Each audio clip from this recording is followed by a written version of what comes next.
반갑습니다. 오늘은 창세기 39장의 말씀을 통해서 우리에게 주시는 하나님의 은혜를 함께 누리면 좋겠습니다. 여러분, 우리 모두가 다 듣기 좋아하는 말이 있는데요, 형통하다라는 말입니다. 형통하다라는 말을 생각할 때 모든 것이 잘 되는 것을 우리가 형통하다라고 얘기하죠. 그래서 이 말은 성공하다라는 말과 이렇게 거의 같은 뜻으로 쓰이고 있습니다. 성공이 뭡니까? 높은 지위를 얻거나 물질 명예를 얻거나 혹은 내가 원하는 것들이 이루어지는 것을 우리가 성공이라고 얘기하죠.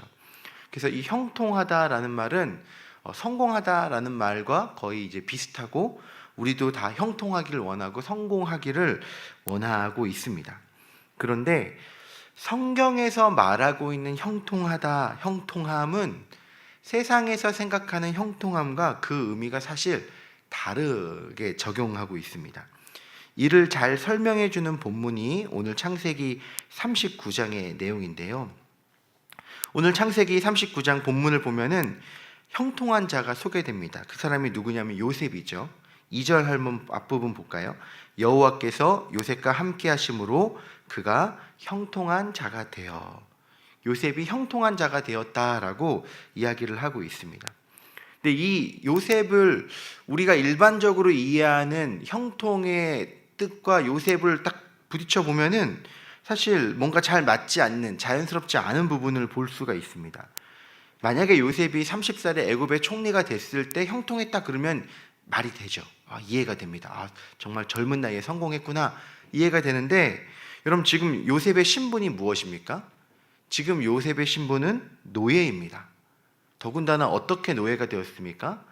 자기 친지들, 그러니까 자기 가족이 자기를 외국에게 팔아서 억울하게 지금 노예로 팔려온 상황인 거죠. 그러니까 형통과는 거리가 먼 것처럼 보이는 것이 요셉의 모습입니다. 재밌는 것은 무엇이냐면은 요셉의 이야기 가운데 요셉이 형통하다라고 표현되어진 게 성경에 4번이 나오는데, 그 중에 3번은 노예일 때 그렇게 기록이 되었고요, 1번은 억울하게 감옥에 갇혔을 때 형통하다라고 표현되었다라는 점입니다. 그러니까 이제 사실 요셉을 보면은 형통한 자가 아니라 실패한 자처럼 여겨지는 거죠. 그런데 왜 성경은 요셉에게 형통한 자라고 얘기하고 있는 것일까요? 우리 2절 3절 말씀 한번 같이 읽어보겠습니다. 시작. 여호와께서 요셉과 함께 하심으로 그가 형통한 자가 되어 그의 주인 애굽 사람의 집에 있으니 그의 주인이 여호와께서 그와 함께 하심을 보며 또 여호와께서 그의 범사에 형통하게 하심을 보았더라. 아멘.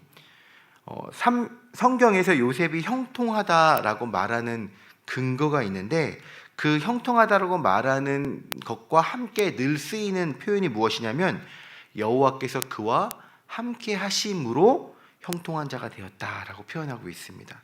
그러니까 이 형통하다라는 의미는 우리가 기대하고 생각하는 대로 모든 게 다 잘 되는 게 형통이 아니라 여호와께서 그와 함께 하시는 게 형통이라는 거예요. 여러분, 그런데 우리가 이 오해할 수 있는 것 중에 하나는 무엇이냐면은 여호와께서 우리와 함께 하신다, 하나님이 우리와 함께 하신다라는 것을 그렇기 때문에 우리에게 어떠한 어려움도 고난도 아픔도 오지 않아야만 한다고 생각하는 경우가 있습니다.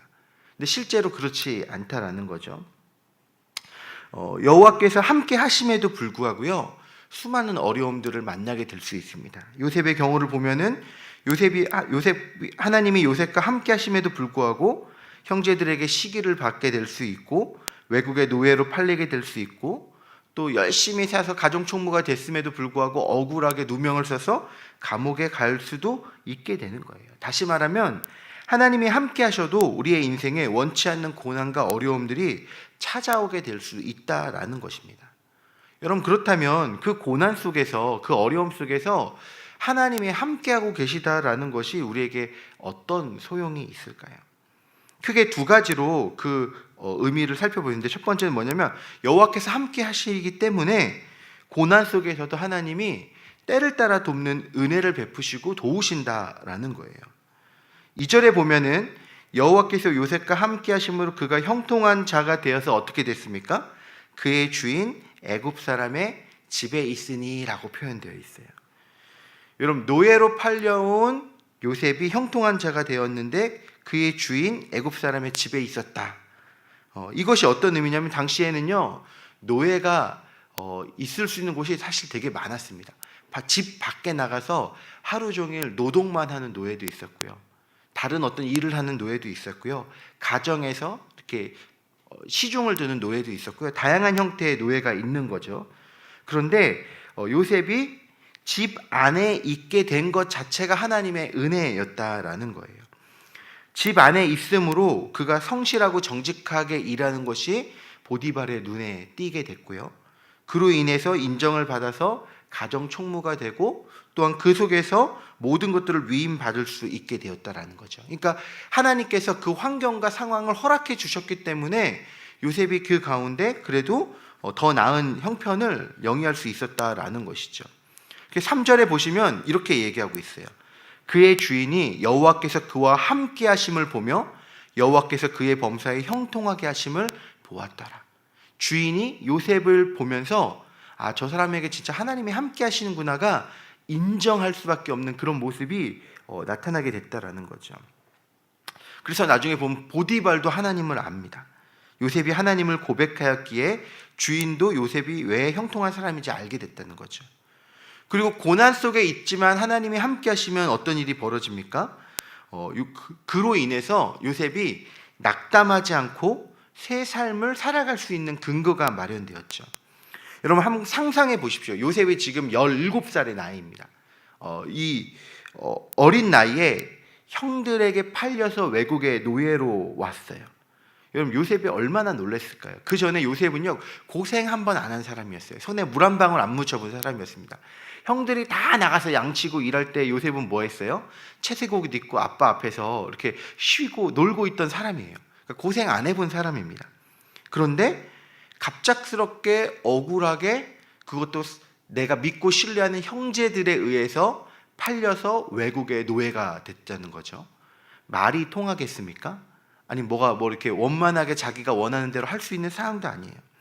여러분, 이런 갑작스럽게 변화된 자신의 삶을 보면서 어찌 보면 요셉의 마음에 분노와 미움과 원망으로 가득 차 있다 해도 우리가 사실은 이해할 수 있지 않겠습니까?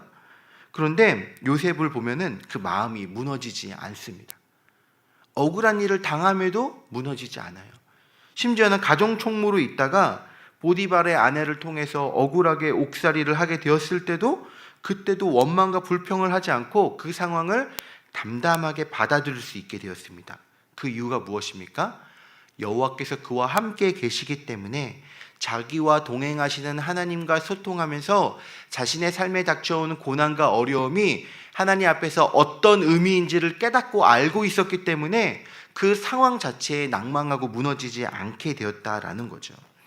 여러분, 그래서요, 요셉이요, 나중에 형들을 만나게 됐을 때 45장 5절에 보면 이렇게 고백합니다. 당신들이 나를 이곳에 팔았다고 해서 근심하지 마소서, 한탄하지 마소서. 하나님이 생명을 구원하시려고 나를 당신들보다 먼저 보내셨나이다. 자기가 애굽의 노예로 팔려게 된 이 모든 일련의 과정이 이스라엘 백성과 가족을 구원하시기 위한 하나님의 큰 계획의 흐름 속에 있다고 지금 요셉이 고백하는 거예요. 여러분, 이 고백이 어떻게 나온 것입니까?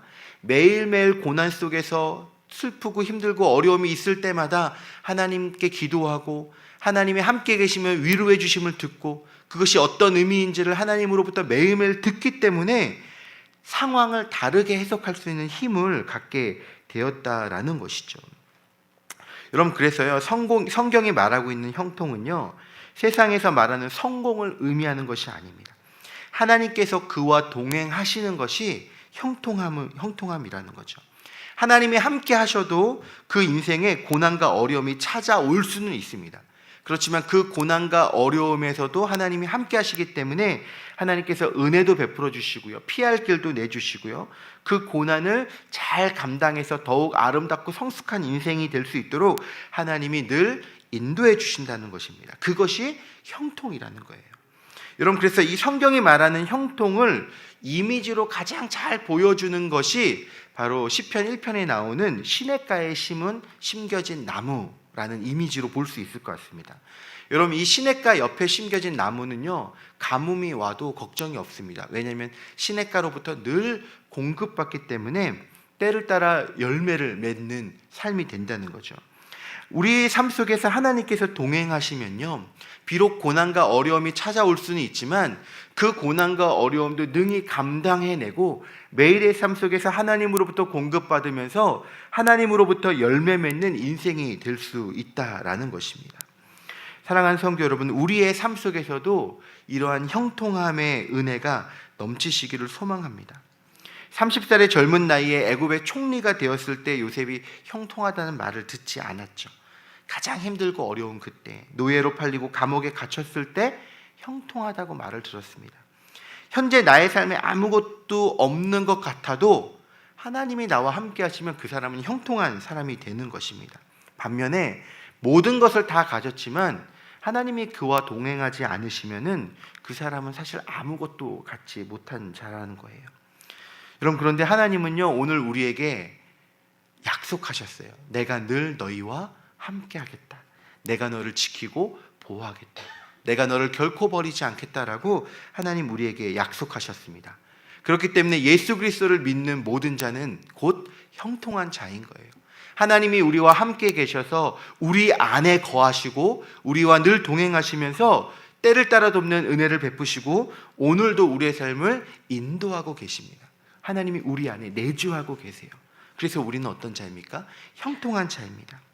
오늘 하루를 살아가는 동안에 나와 함께 동행하시며 나와 함께 소통하시고 나에게 은혜를 베푸시고 나를 가장 좋은 길로 이끄시는 그 하나님과의 아름다운 동행이 살아있는 오늘 하루가 되기를 소망합니다. 하나님으로부터 듣고 하나님으로부터 또한 은혜를 누리고 오늘 하루의 삶을 그렇게 주님과 아름다운 사랑의 교제로 승리하시는 저와 여러분들 되시기를 주님의 이름으로 축원합니다. 아멘.